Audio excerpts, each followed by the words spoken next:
Mwanamke Zena katika hadithi ya uteuzi wa moyoni kwenye mkusanyiko wa mayai waziri wa maradhi na hadithi nyingine alijitokeza kuwania nafasi ya kisiasa.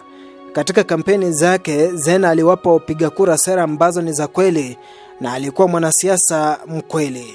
Siku ya kura, wapiga kura hawakumchagua, na ajabu ni kwamba waliomkejeli na kumsimanga sana walikuwa wanawake. Baadhi yao walisema atawanyang'anya waume wao, hivyo hakustahili kuwa mbunge wao.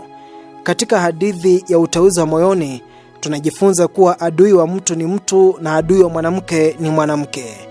Tuje katika jamii yetu ya sasa. Taifa letu la Kenya, kupitia demokrasia tulionayo, tumeona mwanamke akipata heshima kwa kiwango fulani ukilinganisha na miaka ya zamani ambapo mwanamke alitambulika kuwa chombo cha starehe, kuzaa watoto na kiumbe duni kwa mwanamume.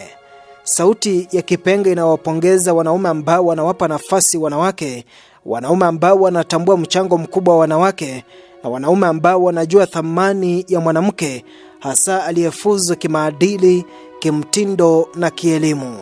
Hata hivyo, sauti ya Kipenga ina jambo, na jambo ni hili, kwamba mwanamke bado anakumbana na changamoto za kujikomboa mwenyewe kutoka kwa minyororo aliyojifunga yeye mwenyewe. Katika mkutano wa wajumbe wa chama cha ODM kaunti ya Kisumu mwishoni mwa mwezi Februari, msemaji kwa jina la Jukwani Makamu wa Makamu alipata nafasi ya kuzungumza. Akimsifia Bi Catherine Omanyo kupendekezwa kuwa katibu mkuu wa chama cha ODM, Makamu wa Makamu alitoa matamshi ambayo yaliwabamba wajumbe.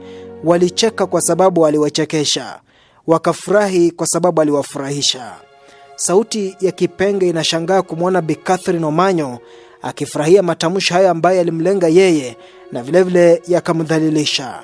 Matamshi ya Makamu wa Makamu yalionyesha kuwa mwanamke bado ni chombo cha anasa kwa mwanamume, na pindi anapomaliza mwanamume anatulia. Ilivunja moyo sana kuona mlengo akifurahia matamshi haya. Huu ni mfano mmoja tu.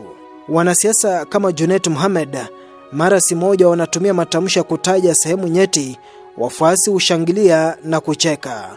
Aibu kubwa sana. Baadhi ya hao wanasiasa wanawataja wanawake katika mifano ya kudhalilisha, na baadhi ya wanawake hawa nao pia hutoa mifano ya kujidhalilisha. Enyi wanawake, mtajikomboa lini?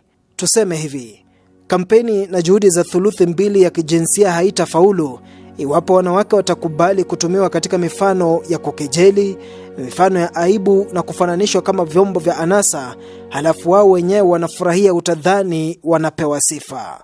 Sauti ya Kipenga na kutaka ewe mwanamke kujitambua, kujua thamani yako na kukataa kutumiwa katika mifano dhalilishi.